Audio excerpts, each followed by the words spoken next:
selanjutnya adalah wawasan kebangsaan yang akan diisi oleh Bapak Sardiono. Kepada Bapak Sardiono, waktu dan tempat kami persilahkan.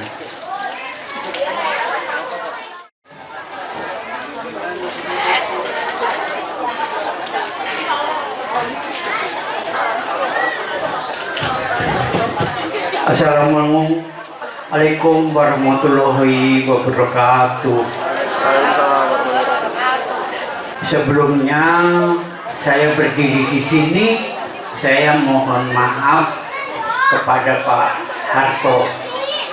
Jadi begini Pak ceritanya, sama Mbak Ayu ini, Mbak Ayu itu katanya regenerasi, tapi kok arahnya ke yang tua. Mungkin dari seluruh bapak-bapak yang di RT 11, saya yang paling tua karena sudah 73 tahun. Ini namanya bukan regenerasi, tapi menuju ketuaan. Tapi tidak apa-apa. Saya mencoba untuk memberikan pengertian tentang wawasan kebangsaan. Jadi pada intinya wawasan kebangsaan itu diikrarkan pada tanggal 28 Oktober 1928 sebelum kemerdekaan Indonesia itu diwujudkan. Dalam konteks wawasan kebangsaan itu ada unsur persatuan dan kesatuan yang harus kita laksanakan bersama. Kenapa? Mungkin kita tidak bisa menikmati seperti ini apabila pada saat diikrarkannya Sumpah Pemuda, yaitu mungkin bapak-bapak dan ibu-ibu semua sudah tahu apa itu Sumpah Pemuda. Satu nusa, satu bangsa, dan satu bahasa, yaitu bahasa Indonesia. Itulah yang menjadi pegangan, jadi berintegrasi dengan Kebinekaan Tunggal Ika. Kebinekaan Tunggal Ika itu dari tidak mengenal suku, bangsa, dan bahasa, tapi menuju kesatuan. Nah, yang menjadi pertanyaan bagi kita semua, sudahkah kita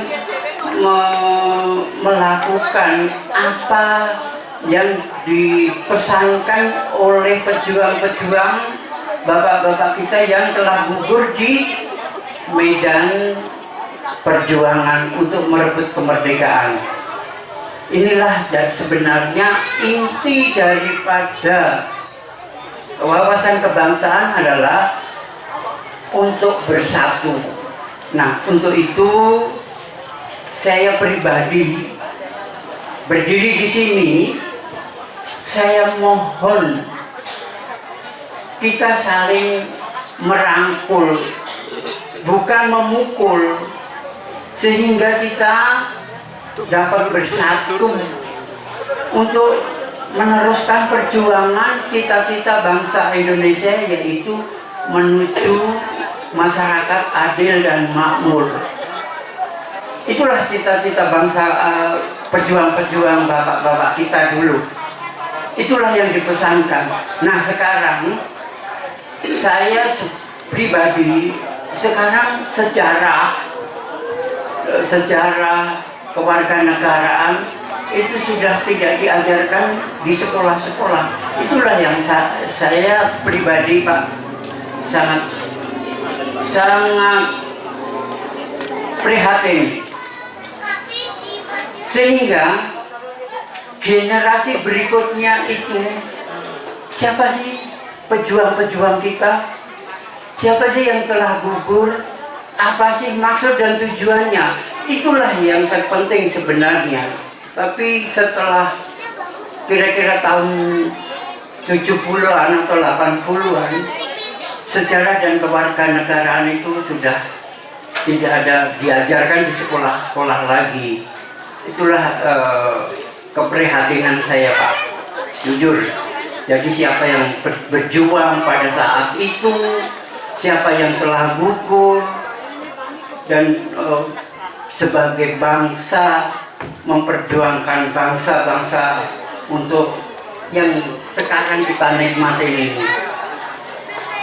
Pernah berpikir tidak kita semua ini, andai kata pada saat itu wawasan kebangsaan yang diikrarkan pada tanggal 28 Oktober, kita menikmati seperti ini, memproklamasikan menyambut hari kemerdekaan yang ke-79, kira-kira bisa tidak kalau kita tidak satu bangsa, satu bahasa, satu. Inilah yang menjadi sebetulnya untuk itu pada kesempatan ini, dan saya berdiri sini terutama warga RT 11 RW 10, saya memohon kepada kita semua yang hadir di sini, bapak-bapak, ibu-ibu, adik-adik dan anak-anak, untuk bersatu padu mewujudkan cita-cita leluhur kita, yaitu masyarakat adil dan makmur. Inilah yang bisa saya sampaikan. Wawasan Nusantara pada intinya, kita ini dalam wawasan Nusantara adalah kesatuan dan persatuan, bukan. Nah, kenapa bisa nggak kita karena manusia itu tidak bisa bersatu karena ada dua faktor yang mempengaruhi: iri, curiga. Inilah yang terjadi sehingga kita ini tidak bisa bersatu.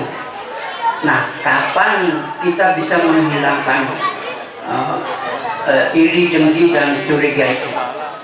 Mungkin itu yang bisa saya sampaikan. Pada intinya, wawasan kebangsaan itu untuk mempersatukan kita semua dari Sabang sampai Merauke. Sekian, terima kasih. Terima kasih kepada Bapak, Ibu, adik-adik, saudara-saudara yang telah berperan aktif dalam kepanitiaan dalam rangka tirakat malam ini. Saya secara pribadi mengucapkan terima kasih sehingga terselenggaranya acara ini. Demikian yang bisa saya sampaikan. Terima kasih. Bila ada kesalahan, mohon dimaafkan. Amin.